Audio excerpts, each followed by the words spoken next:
to abenifo bi fana ma to an bi segin ka a kɛmɛ du bɛɛ ye sa sebela nka jigiya b'a la k'a bɛ bayɛlɛma la nati wa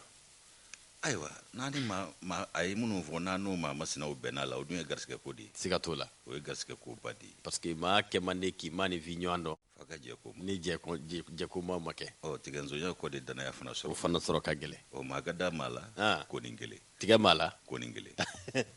o de ye maaya kɛ ko ba ye ala k'a nɔgɔya amin kɔrɔmɔdɔ an bɛ lajɛbaa ni lamɛnbaa bɛɛ lajɛlen fo sango min bɛ tali kɛ minnu bɛ nin waati in sugandi walasa ka kunnafoni gafew ka olu kɔnɔ kunkanko kibaruya k'o lasɔrɔ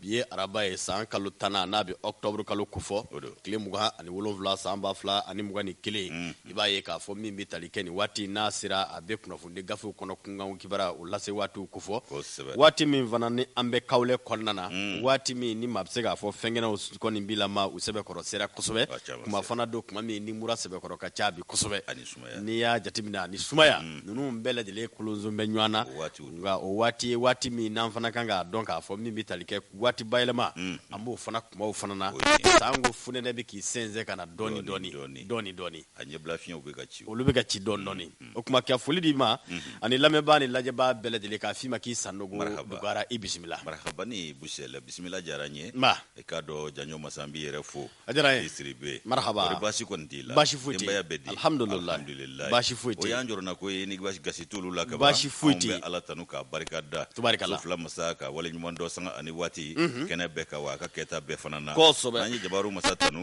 arasulu bɛ tanu k'a barika da ni ka wale ɲuman dɔn nɛɛma ni kisi bayala k'o jidaya kan ale n'a ka so dingow ani sahaba ni nabi ɲuman kelen kelen bɛɛ ka dɔn nɛɛma ni kisi ala k'a jidiw bɛɛ lajɛlen kan masaw sɛbɛkɔrɔ fo sara t'an bolo ka di olu ma dɛ i k'a dɔn an tɛ se k'u sara yɛrɛ fana foli ni tanu ni barika da ni wale ɲuman dɔ bɛɛ tɛmɛnen kɔ anw bɛ dugawu de kɛ ali bi ala k'u bolo kansiw jɛ an kɔrɔ ka banakɔrɔw basi kura kan'u si sɔrɔ jangu ka tɔɔrɔ n'a ye ka jiri kɛ lafiyaw la minnu bɛ tiɲɛ so badabada dali ala k'a nɔgɔya olu n'an ka banbaatɔw bɛɛ lajɛlen ye kanubaa jamakulu ka fo k'u barikada ko dantuw la faso kɔnɔ ani faso kɔ kan k'u ni ce u yɛrɛ ye ala ka kanu to u ka bisimila aw dun bɛ bisimila kɛnɛ min kan o de ye kunnafoni kɛnɛ ye anw fana b'an wasa don fasiri sɛbɛnw kɔnɔ kuma la yaasa k'olu ka kunnafoni k'a dɔn u ka kunnasiri k'o basi o kunnafoni kelen kelenw sugandilen don ni ala ka jɛ o na k'u garijɛgɛ ye faso kɔnɔ ani faso kɔ kan tulo ɲɛgɛlɛ jɔ ko ɲuman ni ɲɛmada ko ɲuman ala k'a nɔgɔya u ye k'a lase ko ɲuman nɔgɔya an yɛrɛw ye k'a ma bɛn k'a cɛrin suya kɔlɛtigi ni nɛgɛ sujurutigiw ala k'o nɔgɔya olu yɛrɛw ye ayiwa jɛnkoma kumaso minnu b'a ta k'a cari u ka sigidaw la ko bonya filɛ ko bonya barika k'u ni ce u yɛrɛ ye k'u ka sigida maa kelen kelen bɛɛ fo an bɛ min dɔn an tɛ min dɔn ko bɛɛ ni ɲankuma ka bɛn ni sigiyɔrɔ tubarikala kɔri baasi t'i la alhamdulilayi sanogo dugara o kumana an b'a dɔn a laban n ko an ka fɛɛrɛ kɛ ka misiri dɔ labɛn a bɛ diya n ye dɛ n bɛ sin ka n sen bɔ kunnafoni di la ten ka sin ka kɛ k'an ta kɛ alabato ye alimami walima alimami falaku maa tɛ latigɛ cogo dɔn dabolo kelen a farati ka bon latigɛ yɛlɛma bolo ka ca o kumana jago ko bɛ ka taa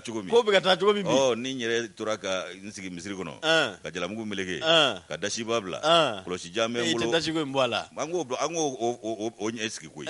an k'o ɲɛ sigi dɛ baasi tɛ maa minnu bɛ munumunu n'an dala dasibaw don u dun ma fara an na n'u ko dasi ko ye dalu ye n t'an dabila ala ka nɔgɔya kɔrɔmɔdɔ i k'a dɔn baara ye fara ɲɔgɔn kan baaraba ye aw tafili ture ani ni ma fili jɔnni yɛrɛ bɛ yen Vincent Togonaka ye ani min bɛ tali kɛ Badla ayi bari tɛ yen dɛ o Ezan terikɛ jɔn Makanazi Makanaki don wa cɛ an dun y'a da Vincent kan bi ni cɛnin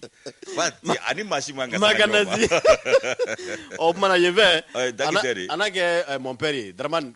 Daki tɔgɔba de bɛ yen ale bɛ yen nɔ o kumana baara ye fara ɲɔgɔn kan baaraba ye kɔrɔmɔdɔ o kumana kunnafoni gafe an b'a dɔn k'a fɔ min ye lajɛbaw ni lamɛnbaw bɛɛ sigi kun ye walasa ka kibaruyaw lasɔrɔ bɔlen don ka caya an sera ka minnu ni k'olu sugandi tigɛnikuru la kumaba tɛ ban olu kelen kelen olu bɛna lase i k'a dɔn k'a fɔ bamanankan na sabu sɛbɛn ninnu bɛ fasara i k'a dɔn k'a fɔ tubabukan na o kumana k'a fɔ bɛɛ k'i bisimila o kuma an k'a kɛra kuru la a ka kɛ ten a bɛ kɛ ten i t'a minɛ parce que n'i y'a di an b'a minɛ ni barika ye ani daadɔ ma ɲɔgɔn ye bi i k'a dɔn indépendant ale kɔni bɔra indépendant bɔko 5,000 i k'a dɔn 326 kɔrɔmɔdɔ min bɛ tali kɛ Musa Sayon Kamara la ale kɛn bɛ ka k'alimukala ta a ko bayɛlɛma min bɛ ka ta ka ɲɛsin an ka politiki a n'an ka i k'a dɔn jamana yɛrɛ cakɛda baw n'o ye réforme politique institutionnelle ye o kumana ko maa bɛ se k'a fɔ kununba kɔni wulila ka bila ba kɛnɛ sanfɛ min bɛ tali kɛ colonel Hasimi Goyita la maaba minnu ni bolongɛnden sinna olu uluma ko munuma ko panel de hot personality ikado sigiba mi no bara ubisina o kuma min bitalike fasirike bala Musa Sayon ko ikado min bitalike hakilla jigna kullal asmi guita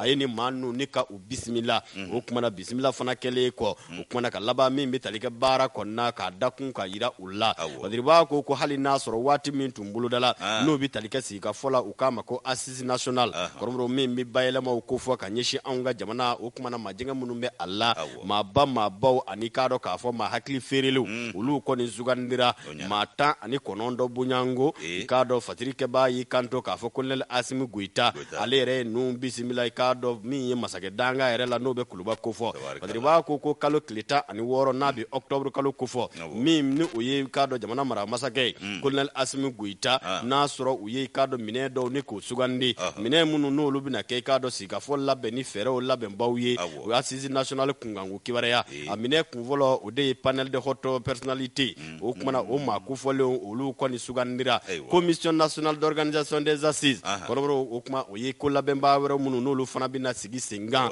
walma ikado bara bina dimunu ma ikado ko mi mitalike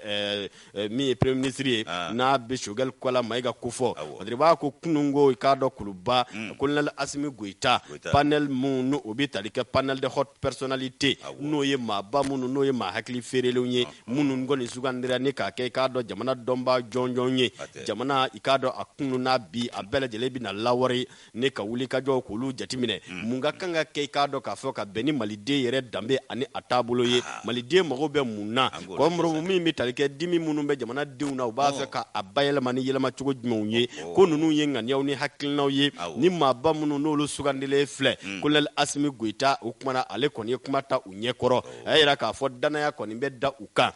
kado jamana diun bela jele koni wuli ka jo ko labbe wala sa jamana diun hakilna ni hamina mimbe ula mali mago be jamala minyera la kormro ko mali ka se ka labbe tiza kadriba ko ni kulumi na afle na bi kado panel de haute personnalité ko fo munu mina assise ni ka bara o kumana anyemene biro ke ka nyema ya ube kado jamana ministre koro do bulu ukama ko zeni mulai ale kado ka fo ma nyema ye mata anishiki ulu fana sugandi be ni ka frazeni mulai aleka o mata anishiki konana koromro ka bela jile ye mawi munu no lu la kunda dina jamana bara ula munu ye kado ma hakli ferelo nye ado ye kado ministre koro do ukama ko Seydou Traoré fo ka se kado ka fo mimbi talke general ya Musa Kamara madame Maiga Sina Damba ani kado mi ni obitalike Mohamed Alfousseni Touré o kuma na mim ni o ye médiateur de la République fana ye ko fana fara ni bela jile ka koromro ko mi ye tariki domba yo ko historien mamunu fana ekri ani sariya yere ulu nye dugudugu nun domba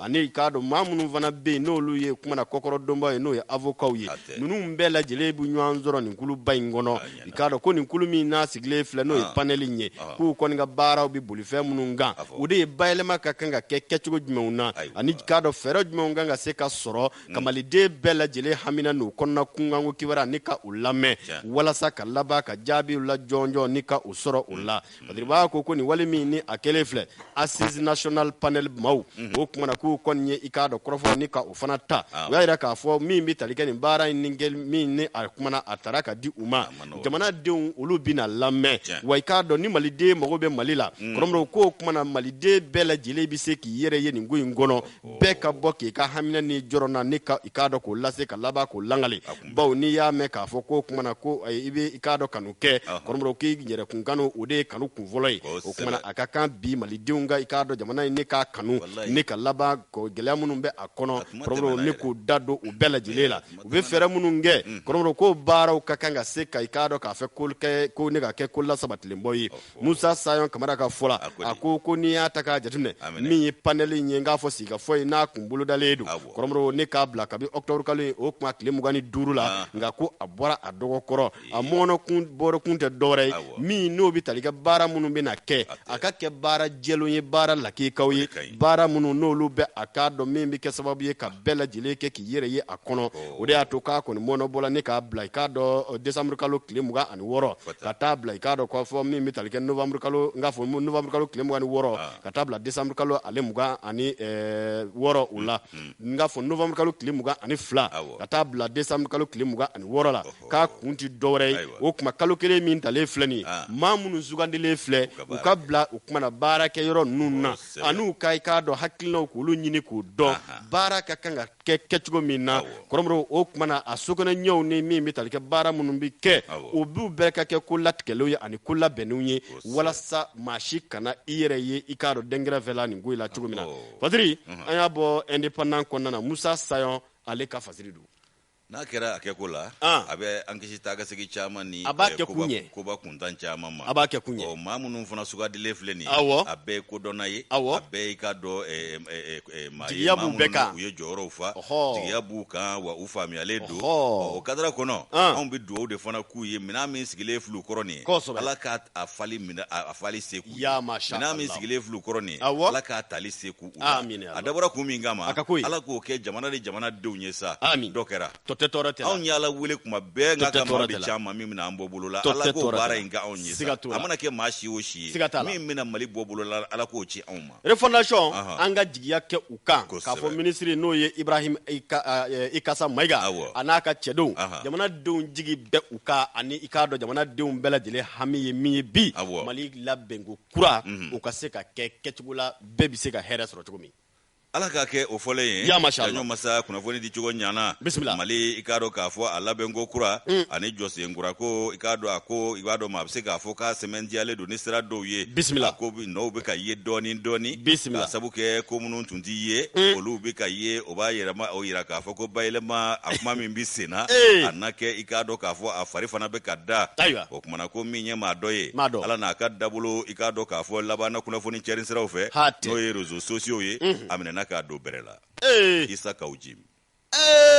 4e vice-président du Conseil national de la transition 4e personnalité Malikura non garde à vue Issa Kaouji en garde à vue depuis hier ne de y'a sɛbɛn a kuma kɛra baara ye alors Ousmane Daw ka fasiri an kɛra mɔgɔ Alhaji Issa Kaouji awɔ kuma u ka fɔ ka bɛn kɛ nin ko nin na fɔ ka bɛn wa fɔ ka bɛn bi kɛ député minɛ fana ma nɔgɔ dɛ député yɛrɛ minɛni de ka nɔgɔn ni fɛn bɛɛ député minɛ man jamana ma dɛ député minɛ yɛrɛ de bɛ jamana yɛrɛ tile awɔ ni député minɛna a ye sabali ma gansan i nakiliw bisimila a ma ko ni forokɔnɔjigi bɛ tigɛ k'a bɛ daminɛ si la bɛɛ bɛ kamana gan a dun bɛ ko Mali forokɔnɔjigi tigɛli daminɛna dɛ jɔnni fana ye nin wele ayiwa Ousmane Daw ka fasiri don bisimila Issa Kaouji min ko a bɛ garde à vue la kabi kunungo i k'a dɔn kunungo ko min ye i k'a dɔn CRT o maa ɲɛma Issa Kaouji maa ɲɛmaaba kɔni 4e vice président maa ɲɛmaaba danga naaninan wasadenw kunna CNT kɔnɔ wasaden ladegɛw la o kumana i k'a dɔn k'a fɔ min ye ko kunungo ale welela ni ka taa Zandarama mairie kan 1 na ka taa don bɛrɛ la yen nɔ Zandaramaw i k'a dɔn olu ka kunnafoni sira fɛ u ko kumana ko nin cɛ in wele kun ye jumɛn ye a k'a dɔn k'a fɔ nɛnkun de ye a trɛndɛrɛw la sabu a ye kuma dɔw fɔ kuma minnu tɛ i k'a dɔn kuma sabatilenw ye i k'a dɔn réseaux sociaux kan fɛn min bɛ tali kɛ i k'a dɔn k'a fɔ a ka kumakanw na ko a nɔminɛkun ye o ye wa a y'o kɛ ka ɲɛsin furancɛ fanga a mara kɛbaaw ma kɛrɛnkɛrɛnnenya la i k'a dɔn a faden fɔlɔfɔlɔ min bɛ yen n'o ye Choguel Kokala Mayiga ye k'a y'o sɛbɛkɔrɔ i k'a dɔn bɔrɔndɔ nin ko in na o kumana min ye o ko ye sa o ti diya maa la tuguni fɛn min ye i k'a dɔn nin cɛ min kofɔlen filɛ nin ye Issa Kaouji ko a sanga ni waati ale de bɛ bɔ ka lagosiw kɛ ka maaw barabɔ ka maaw ka kow buruja o kumana min ye gouvernement yɛrɛ ye o maa ɲɛma ka bɔ kɔni sugandira fɔ bi wa o ma ko a ka kalifa la hali dɔɔni sanga ni waati a bɛ wuli o kama k'i genge o la koyi a n'o cɛ ko wa ko gɛlɛyara kabi i k'a dɔn waati jan M5RFP ko a maaba fila filɛ nin ye i k'a dɔn k'a fɔ u kɔdonnen filɛ ɲɔgɔn ma nin ye o tumana min ye i k'a dɔn k'a fɔ ko ninnu ye k'i b'a ye k'a fɔ kabi coup d'état min ni o kɛra fanga dafiri utu kalo 2020 san a dɔ la k'i b'a ye k'a fɔ ko min ye Issa Kaouji min ye ko ale kɔni ka ko a kɔni a ka ko wulila ka bɔ o waati min ye sugandili ye ka taa fanga bulon ɲɛmaayaso la ka bɔ o kɔni kɛra ka o ɲɛsin Docteur Choguel Kokala Mayiga ma wa ayi Kaouji min yɛrɛ kɔni a ma se ka sigi a ma se ka jɔ o kumana Choguel Kokala Mayiga ayi k'a dɔn ko caman ta k'o sɛgɛrɛ jango o taara i k'a dɔn diɲɛ tɔnba o ka jagarija kɛnɛ kan ka taa kuma min fɔ Mali kungo la ye ko ka b'o fɔ don fɔ bisa a kɔni bɛ ko o bɔrɔntɔ cogo min o kuma nɔfɛ a bɛ k'o kuma lagosi sanga ni waati mais min ye i k'a dɔn k'a fɔ o ko ninnu ye ko Choguel i k'a dɔn k'a fɔ ale y'o kuma min fɔ ka ɲɛsin lakanabaliya koɲɛw ma an fɛ yan ani Faransi ka dabolo a n'olu bɛ lahala min na an fɛ yan ko o ma bɛn Isa Kawuji ma koyi Isa Kawuji i b'a ye k'a fɔ ko o kuma ma diya ye hali dɔɔni k'a ta o donna fɔ bisa Choguel ma lafiya a bolo o kumana k'a y'i k'a dɔn k'a fɔ mun de jira ko fɛn min i k'a dɔn nin ko ye sa ko a y'a jira ko Choguel kuma min fɔ nin ye ko tun b'an ka fɔ a k'a sɔrɔ jamana den fanba olu nisɔndiyara ni Choguel ka ko kɛta in ye hali diɲɛ fan wɛrɛ maaw ko internationalu olu bɛɛ lajɛlen sɛwara ni Choguel ka ko kɛta in ye k'a jira k'a fɔ ko a ye ko min kɛ ko kɛta de kun don k'a ye mun fɔ ko Choguel tɛ dɔwɛrɛ la yɛrɛkun ɲini ko politiki kɛnɛ kan ko bɛ fɛ k'a ka guloki de falen ko ka i bɛn ni lahala taabolo ye an bɛ waati min ko sisan kuma caman o de bɔra Isa Kawuji min da a bɛ maaw bara bɔ a b'u lagosi Choguel i k'a dɔn k'a fɔ a kɔni sanga ni waati a b'o nɔfɛ k'a ko k'o kɛn bɛ ka Modibo Keyita fari min da ko fo b'o donfini ɲɔgɔnnaw ladege ko ka tila ka taa kuma mugu kɛ i n'a fɔ Modibo Keyita nin bɛɛ y'a ka kalifa kɔnse ko a ka nin kuma ninnu i k'a dɔn ko jitɔni ko kelen de filɛ ka minɛn fa nin ye koyi o kumana ko fɛn min ye o ko ye sa a dɔ la k'a jɔsen yɛrɛ ye sanga ni waati ani k'a dɔn maa tɔw ta tɛ taa fan kelen fɛ hakaja CEDEAO o jɔyɔrɔ fa b'a min i k'a dɔn Mali ko k'a ye i k'a dɔn tile 3 dɔw ma o k'a ka koso ni kaasaw cɛ k'a sabu bɔ o fana ka dabolow la ka ɲɛsin an ka jamana ma ko gouvernement ye o kuma min bɔ k'o bin ntɛnɛn don ko n'o bɔra anw ka minisiriso la min b'an ka jamana ni jamana wɛrɛ koɲɛw ɲɛnabɔ ko kab'o kɔni kɛra ayi Isa Kawuji k'a bɛ i n'a fɔ i k'a dɔn ale kɛra i k'a dɔn wele bila vidéo manu ma awɔ a bɛ i n'a fɔ ale ni maliden tɔw tɛ hakilina kelen na a wulila k'i kɔ disi da o ko fana na ko o min filɛ nin ye ko anw bɛ se ka ɲangili sɔrɔ ka da o kan ko CEDEAO bɛ se ka ɲangili da anw kan ko musaka ko gɛlɛya bɛ se ka anw sɔrɔ o la k'a y'o de kanu ni faso ye a y'o de bɔ a da k'o fɔ sabu a y'a kɔnɔta de fɔ o kumana min ye k'a dɔn ko ka jamanadenw wele ka taa murutili ma k'olu ka wuli k'u kɔ disi da fanga in na dɛ ko a ka kumaw bɛ bolo o bɛɛ lajɛlen de kan o kumana Isa Kawuji ko min ye k'a dɔn nin ko ye sa i b'a ye k'a fɔ ko o kumakan minnu filɛ nin ye ko ale kɔni ko a ma diya ye hali dɔɔni ko CEDEAO o jɔyɔrɔ faba min bɛ anw fɛ yan n'anw ko k'o ka taa ka bɔ an fɛ yan k'a sabu k'a dabolo ye ko o ma bɛn a ma hali dɔɔni o kumana o min filɛ nin ye k'a ko o fɛn minnu filɛ nin ye k'an tun man ka kɛ gɛnni ye k'an tun kan ka kɛ nɔrɔbila de ye ko ka maa wɛrɛ kɛ k'o nɔrɔ bila o kumana ko a bɔra a dusu tiɲɛnen k'a ye kuma caman fɔ réseaux sociaux kan ka ɲɛsin o ko fana ma o kumana ko fo maa dɔw bɔra k'a jaabi o réseaux sociaux kelen kan i k'a dɔn olu fana y'u da sago fɔ a ma ka tila ka laɲini kɛ ko k'a gɛn ka bɔ CNT yɛrɛ la a k'a tɔgɔ bɔ i k'a dɔn k'a fɔ jamana ka taabolow la dɔw yɛrɛ ko k'a minɛ ko sabu ko n'a ma minɛ ko janfanci de don ko ka ɲɛsin faso ma k'a bɛ ka janfa de ta ka jamana sɛgɛrɛ o kumana nin bɛɛ kɛra réseaux sociaux kelenw de kan fɛn min i k'a dɔn o ko ye sa Isa Kawuji ko nin y'a cɔmin ko filanan ye ka taa ka 1 na deuxième fois ka 1 Isa Kawuji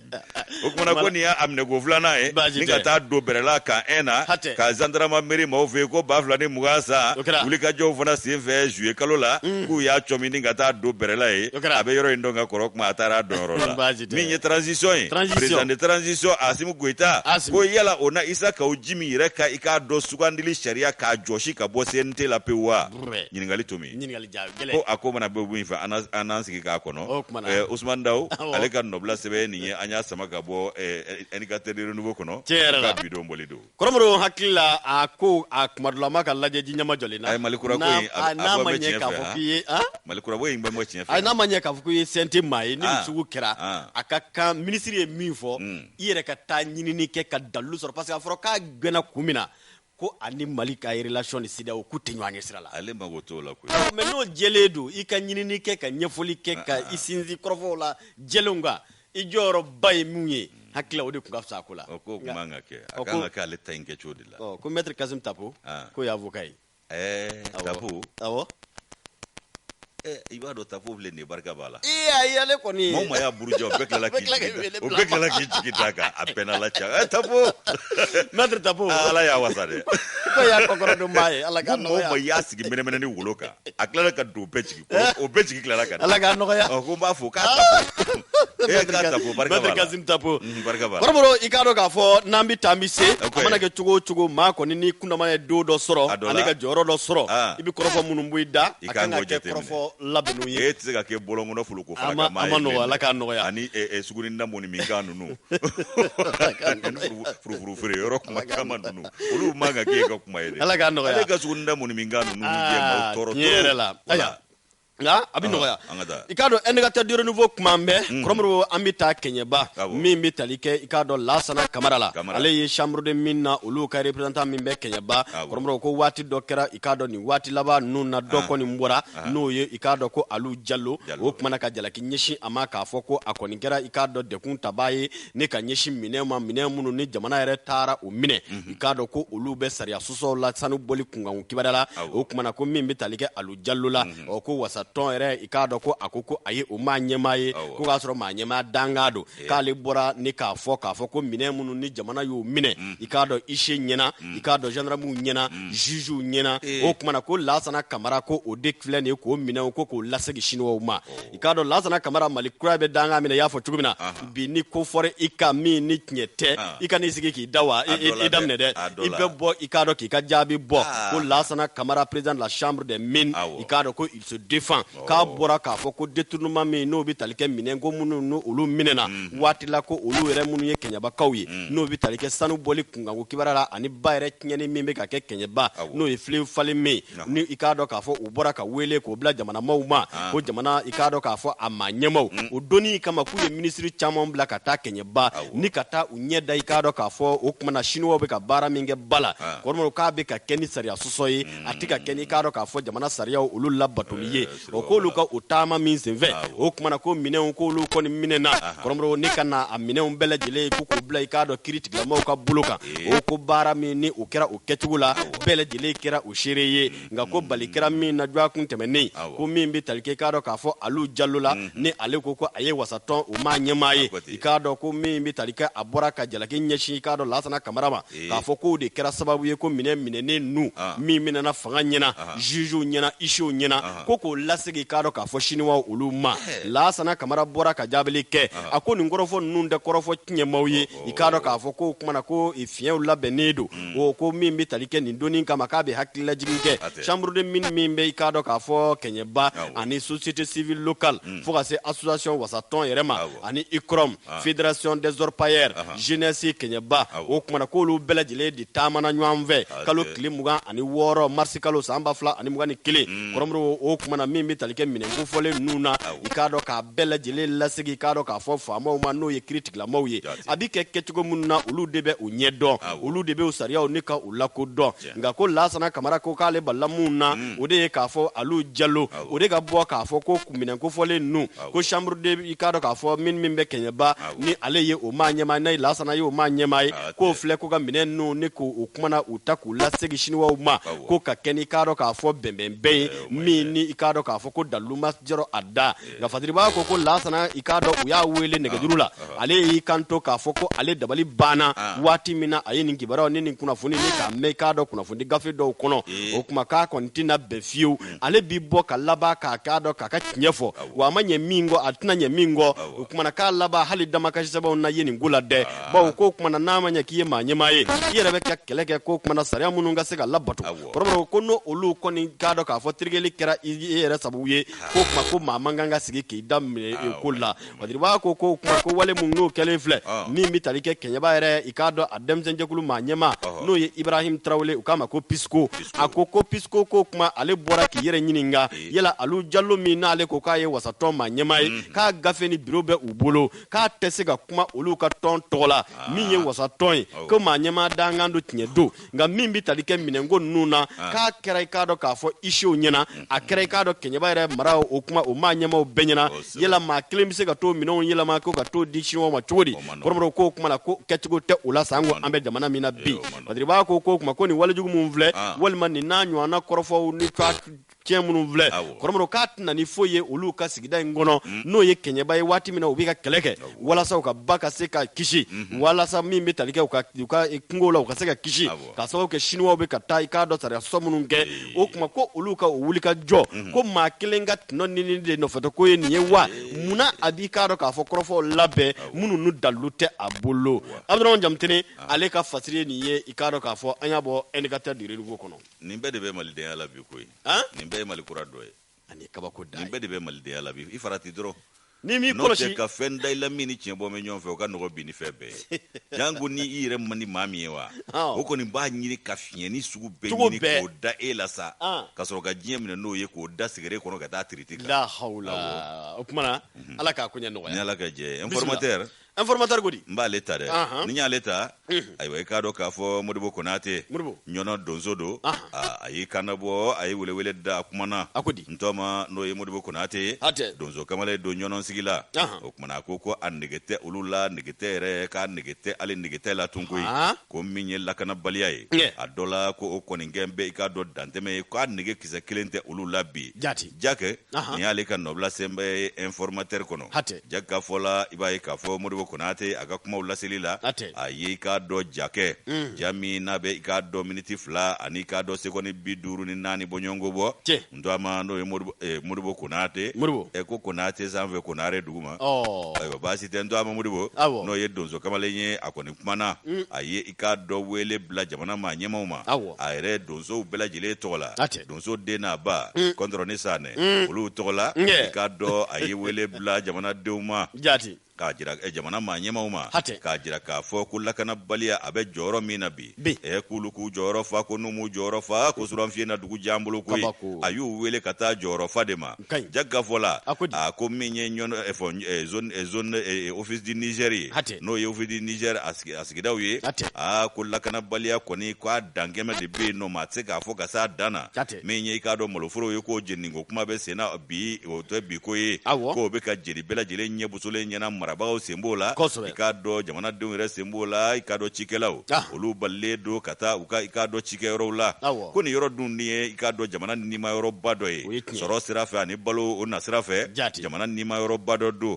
ko nin sigida maaw kɔni nin bɛ dingɛnin da la a bɛ waati jan bɔ lafiya t'u ye u yɛrɛ jigi tɛ lafiya ka bi k'a sabu kɛ u ɲɛ t'a ɲɛkun na Modibo Konare ale ka fɔ la a kɛn bɛ ka jamana ka bandiri ta ni ka meleke la n'o ye drapeau ye o bɛ jamana kanu kofɔ a bɛ a ka jamanadenya hakika kofɔ ndɔma ka kuma la a ko maloforo a jɔn bɛ maloforo min cɛ la malo kanne to ne bɛɛ lajɛlen jenine k'a bɛɛ sisi k'a kɛ i k'a dɔn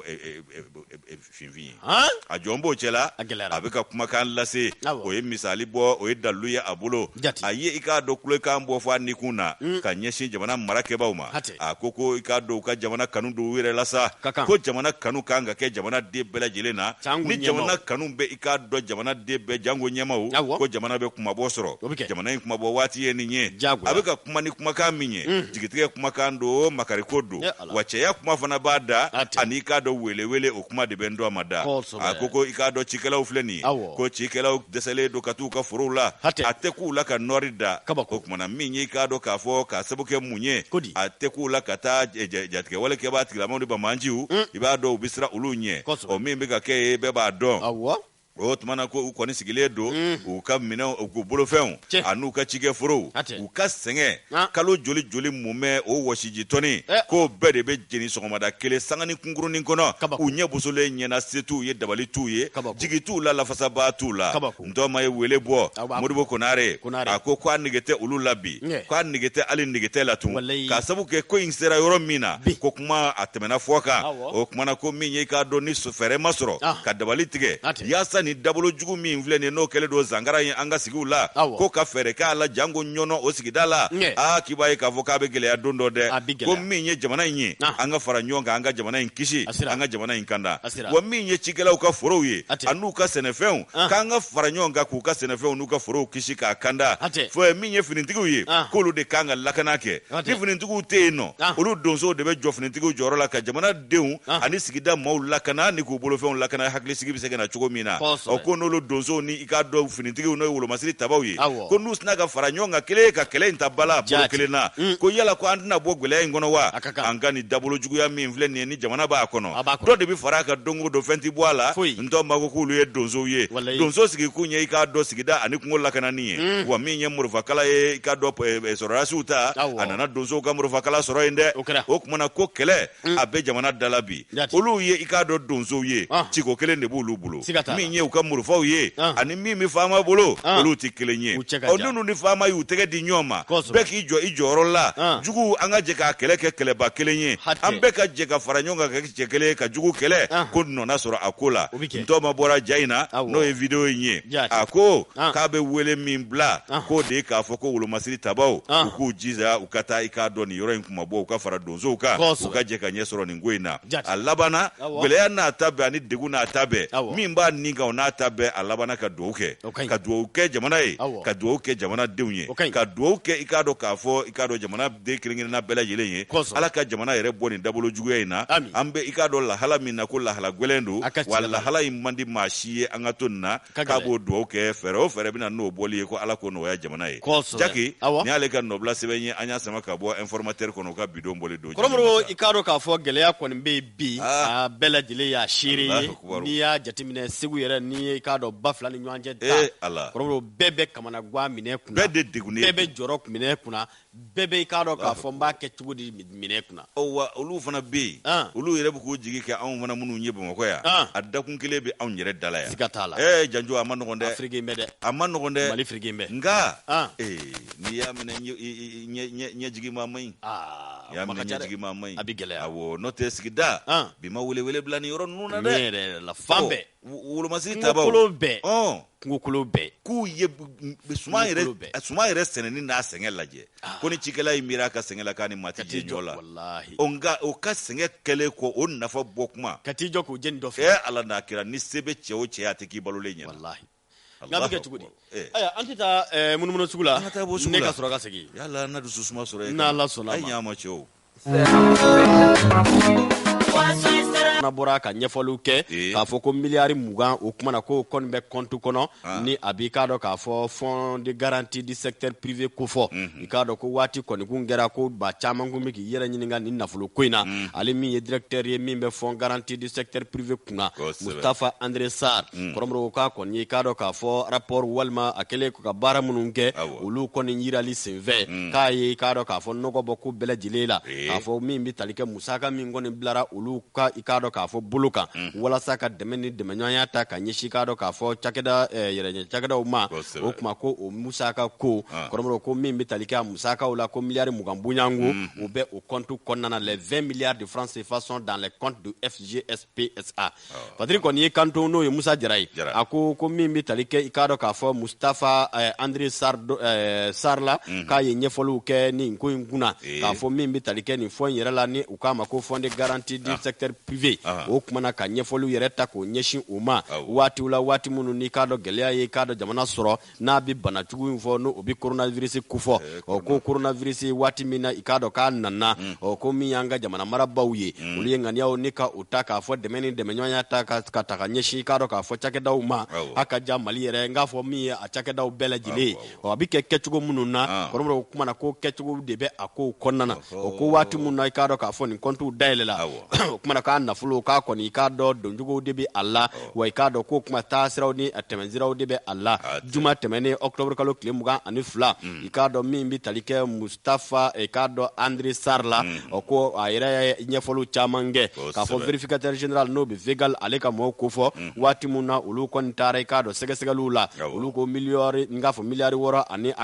miliyari 6 n'a kunkanfɛn kɔrɔmɔrɔ ko kuma ko olu kɔni kuma jaabi jɔnjɔn sɔrɔ o kow la ko ale ye i k'a dɔn k'a fɔ ɲɛfɔliw ni ka o ta k'o sɛgɛrɛ k'a sabu kɛ mun ye kuma minnu na i k'a dɔn k'a fɔ vérificateur général ka mission olu bi tɛmɛ k'a bi kɛ kumana compte o kumana compte k'a dɔn ko donjugu de bɛ u la o donni kama ko commission d'administration minnu bɛ yen o kumana miliyari 10 ani k'a dɔn 3 ani a kilancɛ o ko kɔni taara ni ka i k'a dɔn ɲɛsin maaw ma maa minnu n'olu ye cakɛda ba tigilamaw ye o kumana ni k'a dɔn koronabana kɔni kɛra sababu ye ka gɛlɛya lase u ka caw kɛcogo olu ma ko musaka minnu ni u filɛ nin ye kɔrɔmɔrɔ kɔrɔmɔrɔ kumana sariya kisɛ minnu bɛ i k'a dɔn a musakaw ni ka u kɔkɔrɔma don ani ka laban ni ka kumana k'u sigi ni k'u sigi sengan o kumana k'a bɛ kɛ ni kulu ye kulu minnu no olu bɛɛ lajɛlen de bɛ hakilinaw di commission 5 bunyango olu bɛɛ lajɛlen sigilen don ni musaka in gama k'a sababu kɛ mun ye i k'a dɔn ko min ye dispositif de contrôle interne o ko o b'i k'a dɔn k'a fɔ i hakilina di a la commissaire au compte olu fana kɛ i k'a dɔn i tɛgɛnɛw bɛ a la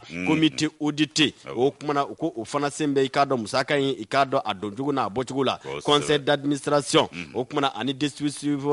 surveillance et de la régularisation de la banque centrale ninnu bɛɛ lajɛlen kɔrɔmuru bo o kumana ko olu ka wuli ka jɔn n'u ka i k'a dɔn k'a fɔ jateminɛw bɛ boli ni nafolo in kɔnɔ o kumana ko min kɔni jɛlen don bi a ka kan ale ka bɔ ka ɲɛfɔliw kɛ baw cakɛda in maa ɲɛmaa ye a ye k'a fɔ o kumana kɔrɔfɔkan minnu n'olu kun fɔra walima i k'a dɔn k'a fɔ majɛngɛ minnu n'olu kɔni kun yera i k'a dɔn ko majɛngɛw bi kɛ waati la waati minnu na i k'a dɔn caw kɔnɔna ni taama kɛba kɔni tɛra ni kuma ye kuma minnu bɛ k'a fɔ kibaraw bɛɛ lajɛlen ma dafa ka di ɲɔgɔn ma kɔrɔmɔrɔ ko n'o kibaraw bɛɛ lajɛlen ma perepere-latigɛ a dɔw la k'a kumaw bi sɛbɛkɔrɔ caya Mustafa i k'a dɔn André Sarr o kumana fatiriba n'o bi tali kɛ Express de Bamako n'o ye Musa Jara ale ka fatiri kɔrɔ a ko min jɛlen don bi dakuruɲɛ kelen na k'a fɔ miliyari 20 in kɔni k'a bi k'a dɔn k'a fɔ FGSP i k'a dɔn k'a b'a compte kɔnɔna na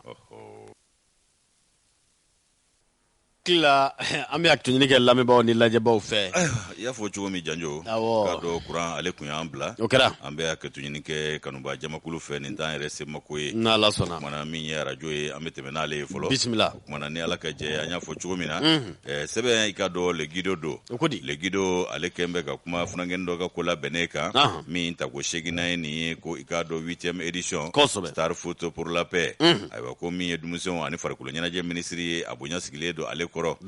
tako 8nan ye o ɲɛbila baara min ye nin ye ko Star Foot n'a dabɔlen don bɛn ani lafiya kama ayiwa k'a bolo dalen don k'a bila novembre kalo tile 7 nata la ayiwa min ye maa min ye n'o y'a labɛn i k'a dɔn funankɛni ncinin don ko Seydou Bacili a ye don kibaru dilaw wele ani kunnafoni baarakɛlaw ni ka taa ɲɛfɔli k'u ye ayiwa Seku Kulubali ale y'a fasiri bi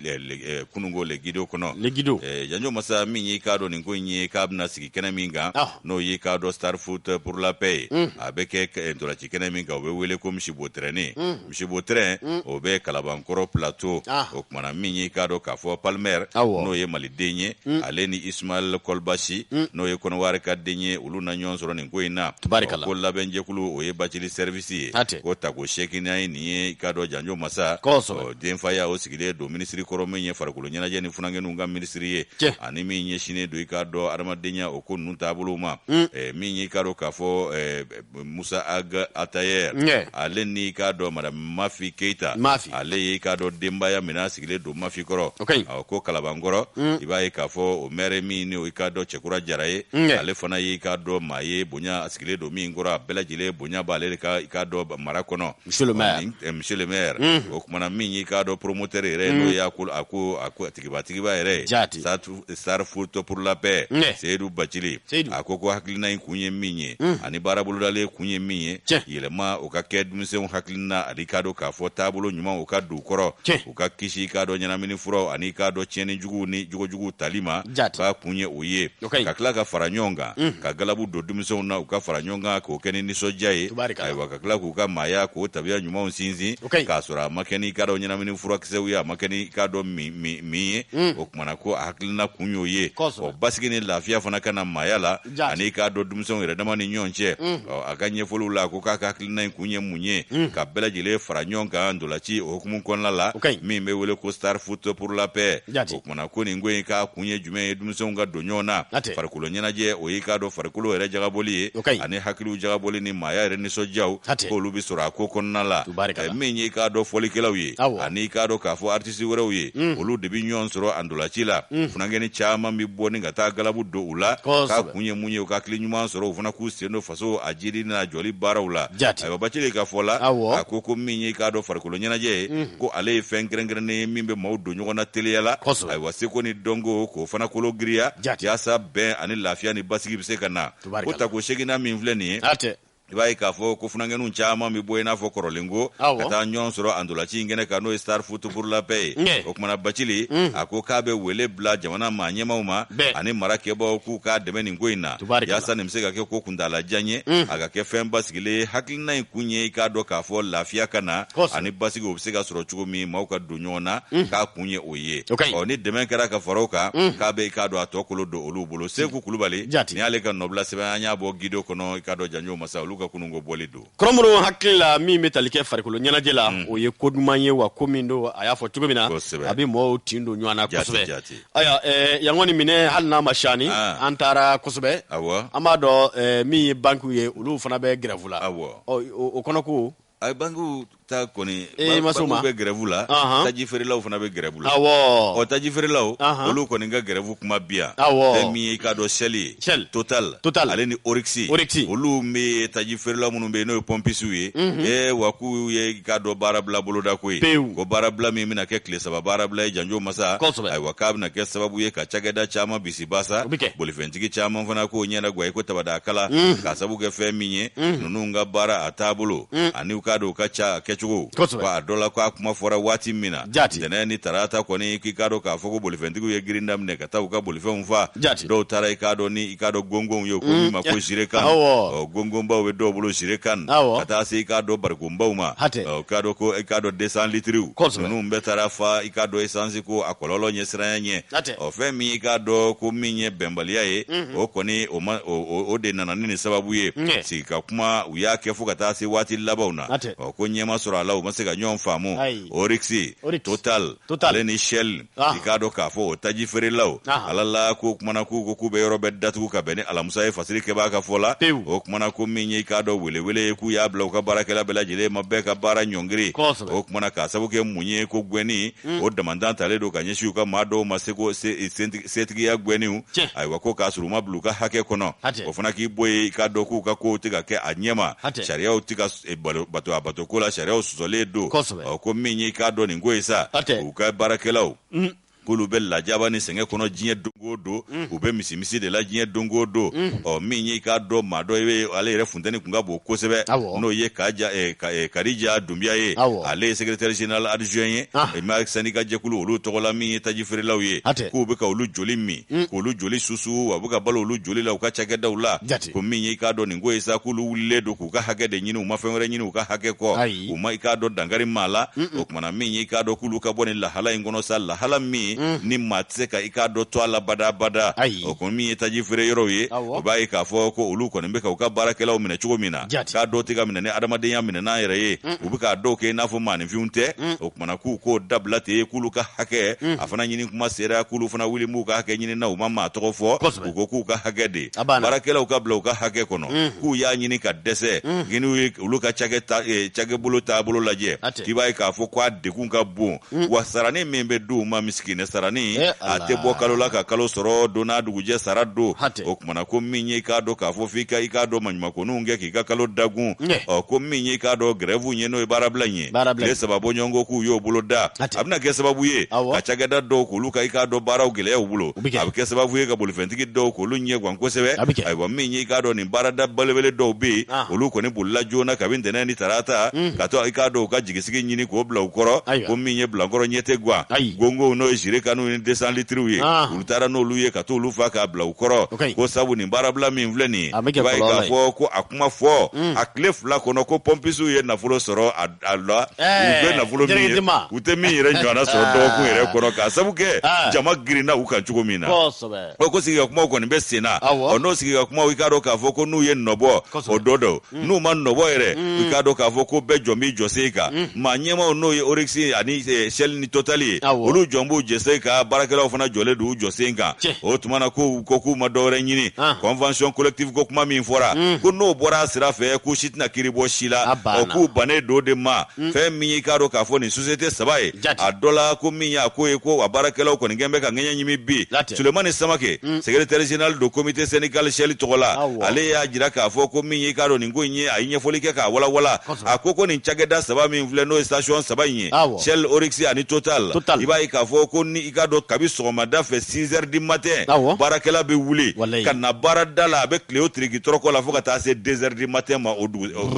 su o kumana ko n'i y'o sara ta k'o da i ɲɛkɔrɔ ko i ka dɔn kiiri tɛ ka k'a ɲɛ ka sariya tɛ ka tigɛ a ɲɛ ma wa olu t'u ka i ka dɔn hakɛ kɔnɔ o kɔnɔ tɛmɛnen kɔ dɛ waati min man'u jɛ u bɛ baarakɛla dɔ foni ka fili k'a sɔrɔ bɛnkan de b'u ni ɲɔgɔn cɛ n'o ye contrat ye k'u foni ka fili i b'a fɔ maa gansanw contrat indéterminé de b'aw ni ɲɔgɔn cɛ Sidi Goro ale ye secrétaire général ye comité syndical Orix tɔgɔ la ko ale gɛnna a kalo 14 ye nin ye ka bɔ baara la hali kun ma fɔ a ye o kumana ale gɛnnen ale kɔni ye Ala minɛ k'a ta da Ala kan o kumana k'a tɛ foyi la nin waati in na k'a gɛnkun ye jumɛn ye k'a y'a ka syndicaya baara de kɛ k'o jɔyɔrɔ fa a gɛnna ka bɔ baara la ten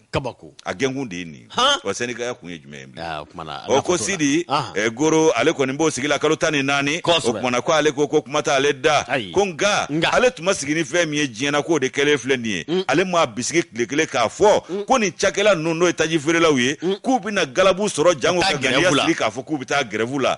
ko n'u taalen nin ko ni kuma fɔra cogo min ko n'a kɛra ten k'i jɔ ale k'a ɲɛ cogo ka bila fɔlɔ ka filɛli kɛ ka ɲɛ ko yala ko tiɲɛ don wa Sidi ko tɛ ko sabu kalo 14 bi ale gɛnnen don ka fili a bɛ maɲumako la k'a fɔ ko baarakɛla kelenw bɛ se ka tila ka wuli ka grève kɛ u ka ɲɛmaw k'u k'a disi da olu la k'a kɛra balana ko y'ale la ko nka k'ale daan b'a la k'a fɔ ko tiɲɛ don fana k'ale b'a ɲɛ cogo ka bɛn ni nin ko in ye ko n'u sera ka bila u ka hakɛ kɔnɔ k'olu ma dɔwɛrɛ ɲini u ka hakɛ kɔ dɛ an'u ka baara kɛ ko ɲuman baara kɛyɔrɔ ɲuman ani k'a dɔn bonya kɔnɔ ani maaya yɛrɛ tabiya ɲuman sinsinni kɔnɔ k'u ma dɔwɛrɛ ɲini u ma bingani fɔ u ma jagoya ko fɔ o kumana ko n'u ka nin wuli ka jɔ sera ka ɲɛ sɔrɔ k'a bɛ kɛ sababu ye hali olu minnu gɛnna ka fili a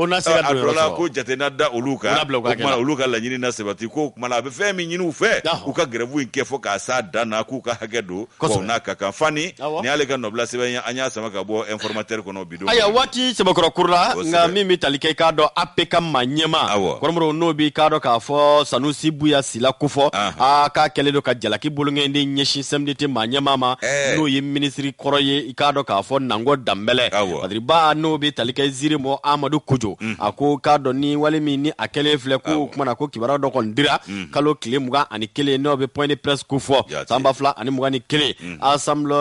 Assemblée permanente des chambres d'agriculture du Mali APK ma ɲɛma Sanusi Buya Sila ko min bɛ tali kɛ docteur Nango Dambɛlɛ la k'a kɛn bɛ ni ka kɔɔri sɛnɛnaw k'olu cɛci bɛ yen k'a dɔn k'a kɛn bɛ dekunba ye o kumana min ye k'a dɔn k'a fɔ Sanusi Buya k'olu ye fɛɛrɛ ni dabali bɛɛ tigɛ min bɛ tali kɛ k'a dɔn kɔɔri sɛnɛnaw u ka kulu n'o y'u ka jɛkulu ye a bɛ se ka kɛ k'a dɔn bɛnkan kɔnɔ i n'a fɔ sigi minnu kɛra ka kɔrɔ nka k'a yera k'a jɛya k'a fɔ i k'a dɔn k'a fɔ Nango Dambɛlɛ k'a bɛ ka dɛmɛɲɔgɔnya kɛ dɔw ye ka laban ka dɔw terege ko CMDT maa ɲɛmaa dun ka baara tɛ o ye nin ye Sanusi Buya ka i k'a dɔn k'a fɔ kumakan ye a ye min fɔ point de presse dɔ senfɛ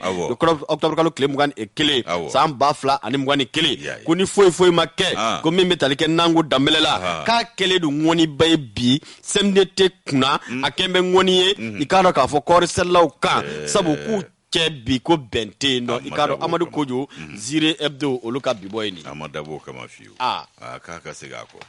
Ala ka hakili ɲuman d'an bɛɛ ma amina ya Allah janjo masa nin bɛ dan sigi bi kunnafoniw laseli la